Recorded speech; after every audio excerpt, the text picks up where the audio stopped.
TC, Parks Casino. This is how you win. Parks Casino, the number one casino in Pennsylvania, so close to New Jersey, New York, Delaware. They've got it all. This should be I'm looking at you, your game day destination. Why is that? I could see you a Saturday, not tomorrow because it's Dan's wedding. Yes. But I could see you Saturday in the reclining leather chairs. I'm all about it. How would that look on you? I think that would be fantastic on me. In front of a 150-foot video wall? That's just fun. That's what that is. Perhaps you'd be in the VIP area. I would definitely have an adult beverage in my hand. Nice. Plus, the Excite Center at the Parks Casino has world-class entertainment. Blues Traveler, Dana Carvey, Ron White, Christina P., Joey Diaz. Click parkscasino.com for all the details. Got to be 21. If you have a gambling problem, 1-800-GAMBLER. Headlines now from Smerconish.com, the newsletter. By the way, thank you, Tara Setmayer. She's the best. She was wonderful. She really was. I sat right here and she was just smooth and knowledgeable and calm, and she took fantastic guests and interesting callers, really good conversation. You know how I became aware and impressed with her. Was it the CLEs? Yes. I thought so. Yes. I was thinking about that yesterday. I can't take credit. It may have been my idea. I don't know. But I don't think I should take credit for her being on a panel for one of my continuing legal education events. But however she got there, whether I suggested her because I saw her on TV, I don't know. But when I had her on the panel and I was the moderator, and I said this to her that day, I said to her, "You are really impressive." Yeah. Well, because that's how I find her. I said to her on air yesterday, it's difficult to find someone. I knew her before The View. That's right. And boo, like to The View, they chose wrong. Big mistake. But the thing about Tara is that it's hard to find someone to guest host for you. It's really hard because voices are so partisan. Even really great voices are a little bit more ideological than we'd like on this program. And she, threads that needle in a really smart way. I hope I don't leave somebody off the list, but I love that Tara is willing. Yep. Maz. Love. Maz. Danny Savalos. Yep. Yeah, those seem to be the top three in the triumvirate. Recent years. Yeah, the recent year. Wednesday, poll results from Smerconish.com, 11,918. Close. Is Putin bluffing? 51.59% said no. He is not bluffing. Got to get into this. So yesterday, I wrote the poll question. Tara hosted. She had to put up with it. She actually said on air, she's like, "Whoa, this is a long one." I said, Michael was so excited about all the news that just like he wanted this one. So it cracked me up. And I knew spell it out, that it would be overwhelming. Well, I think I should probably explain. I should back up. Okay. So Letitia James, the New York Attorney General, delivers that suit against Donald Trump. It's civil. She's got no ability to indict him, although she can make a referral. I watched her press conference. I didn't read all 200 plus pages, but I read a lot of it, and I ran out of time. And I'm knowledgeable of what she's claiming. Good. So I tweet the following: Donald Trump is a bullshitter. Does anyone believe at Deutsche Bank, the handle, Deutsche Bank doesn't know Donald Trump's a bullshitter? I was simply trying to make the point that these are very sophisticated parties. Do you really believe? Now, this does not excuse Trump, but the idea... Oh, it doesn't? Because that's what a lot of people thought you were doing. I know. I think it's... the walls... Mark Halpern made this point yesterday very visually in his Wide World of News newsletter, that the walls appear to be closing in on Donald Trump.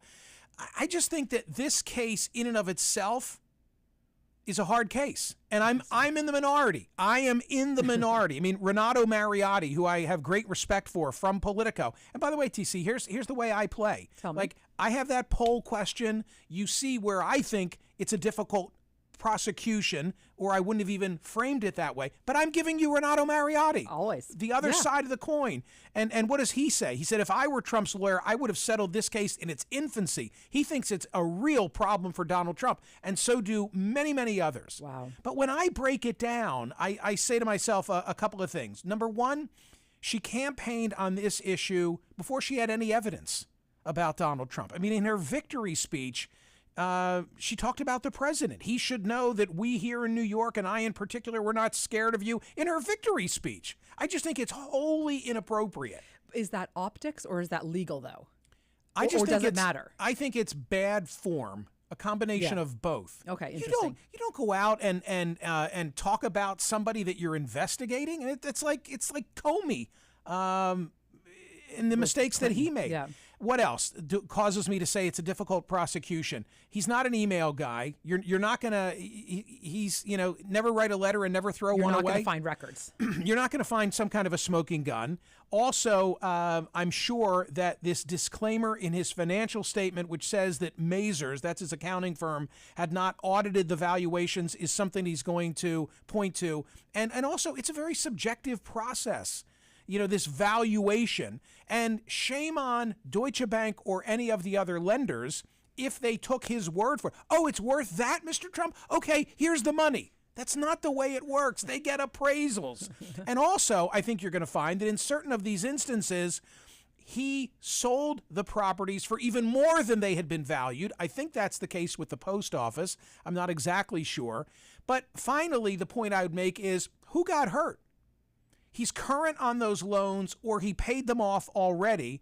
I listened very carefully because I wanted to hear her argument in terms of who's the aggrieved party here. And she said that, again, paraphrasing, that money that gets loaned to Donald Trump is not available for other people, and working people therefore suffer. I think that's. Yeah, but if you're driving drunk and you don't hit anyone, you're still driving drunk, right? If you're driving drunk, yes, you are. So does someone need to be hurt in order for it to be illegal? My argument here is that it's a very difficult prosecution to bring. Okay. That's what I think about him. And everybody else disagrees with me. Okay. Hey, kind of a place you're used to being. Okay. I'm just getting warmed up for CNN Saturday morning. This is interesting. Two different polls.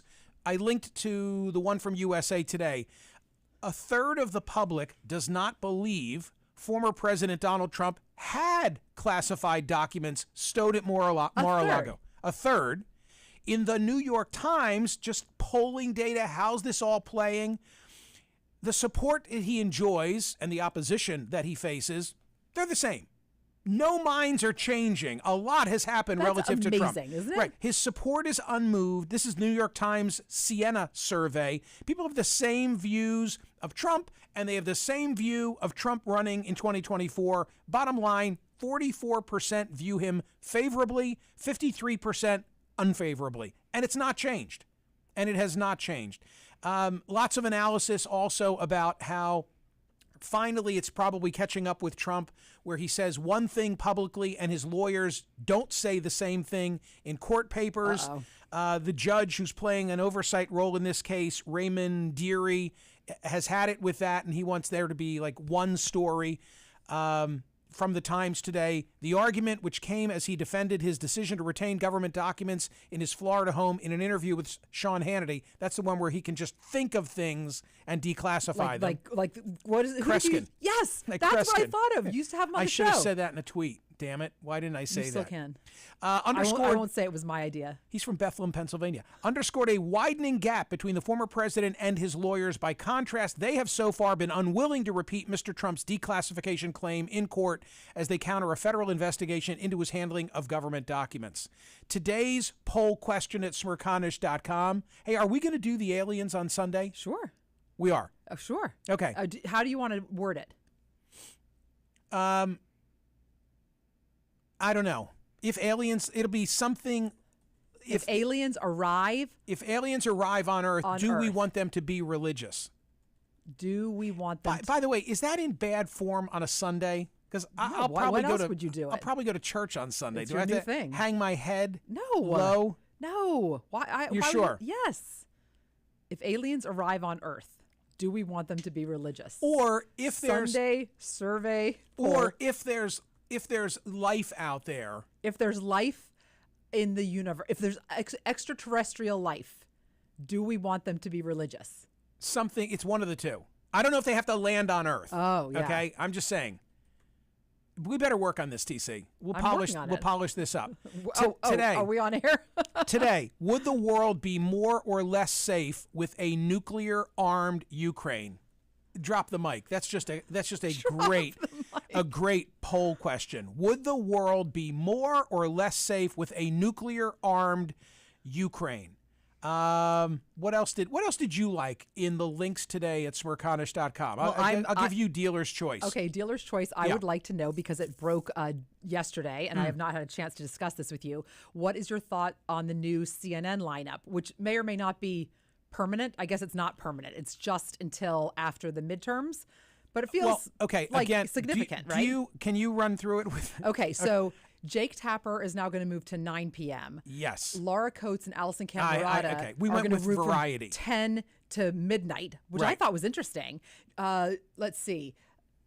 I'm happy. Anderson Cooper and Aaron Burnett stay where they are. I'm happy for Laura Coates. Yes, I'm happy for Laura Coates. She's worked hard and she's earned it. And Allison Camerata has been in the middle of the day, and now she's moving to late night. So now I have it from Variety in front of me. Wolf is getting an extra hour. That's a good thing. Always a good thing. Because I think Wolf is the best. Right.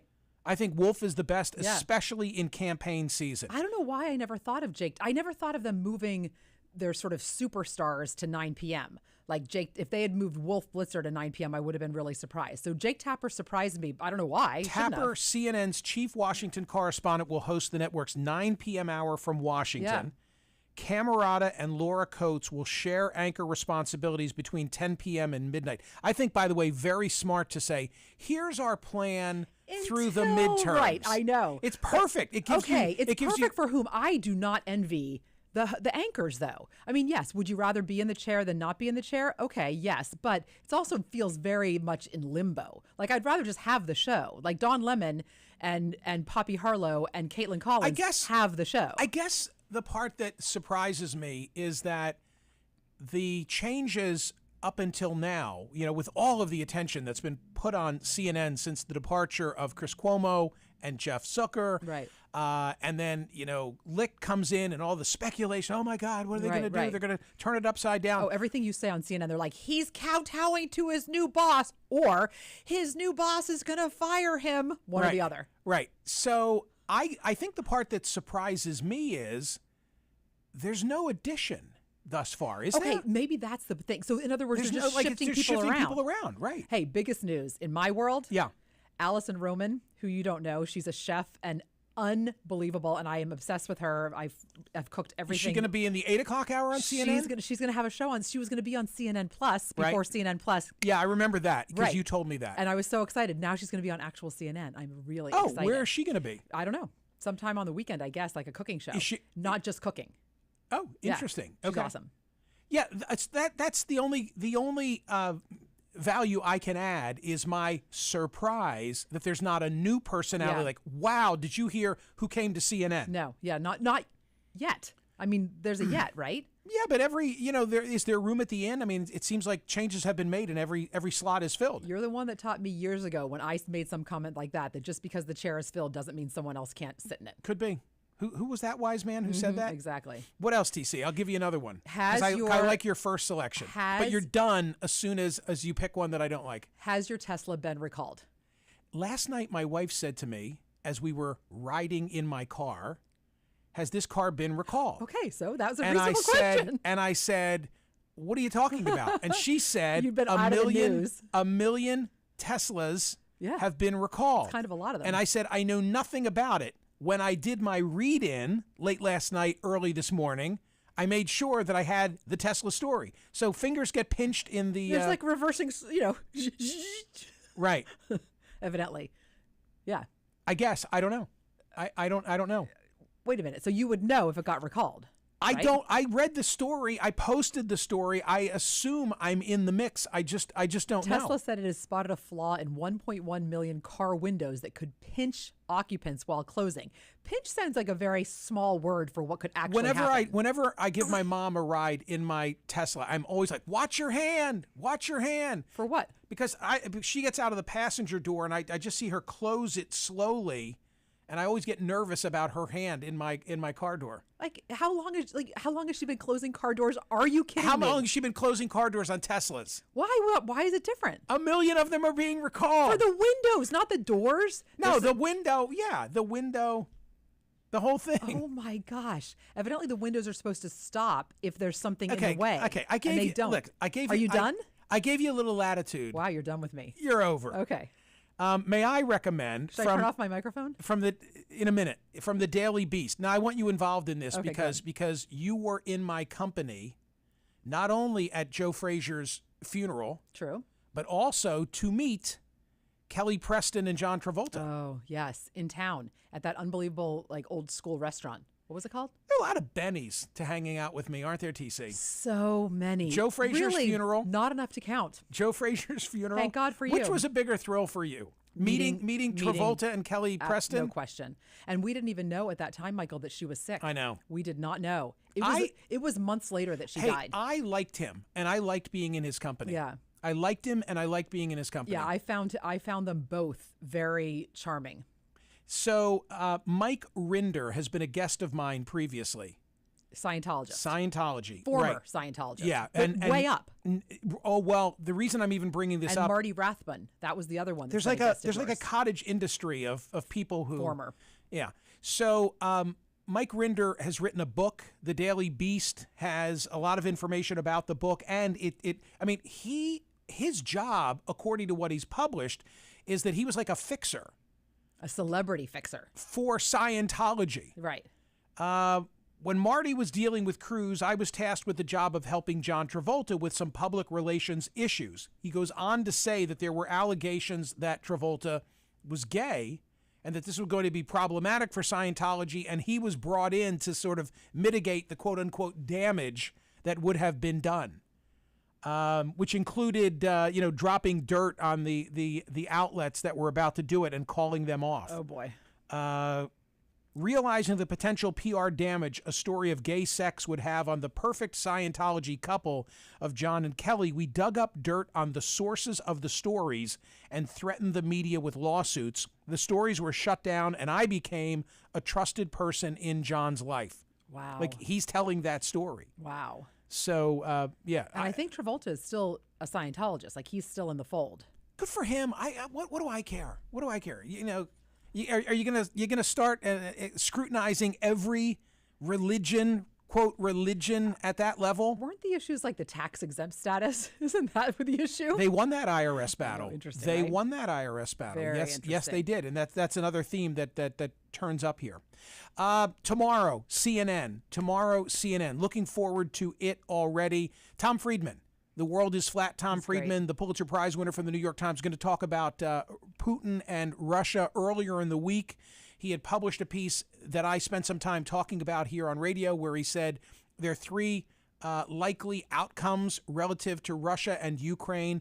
So I've not spent much time on television talking about that issue. I'm looking forward to doing that. It's the week to do it. Buzz Bissinger was a great guest here this week talking about the Mosquito Bowl, which is his brand new book. Buzz is scheduled to be with me. And I'll give you another one. I've gotten more comments on the Mosquito Bowl, that interview, your radio interview with him. So many released as a book club podcast. Wow. And here's another one of a great guest from POTUS this week who will appear. And by the way, the news cycle, who the hell knows what happens this afternoon? Of course. So this is the planning. But Nicholas Eberstadt from the American Enterprise Institute, the issue being those men who are of prime work age who are not in the workforce and don't show up in the unemployment numbers.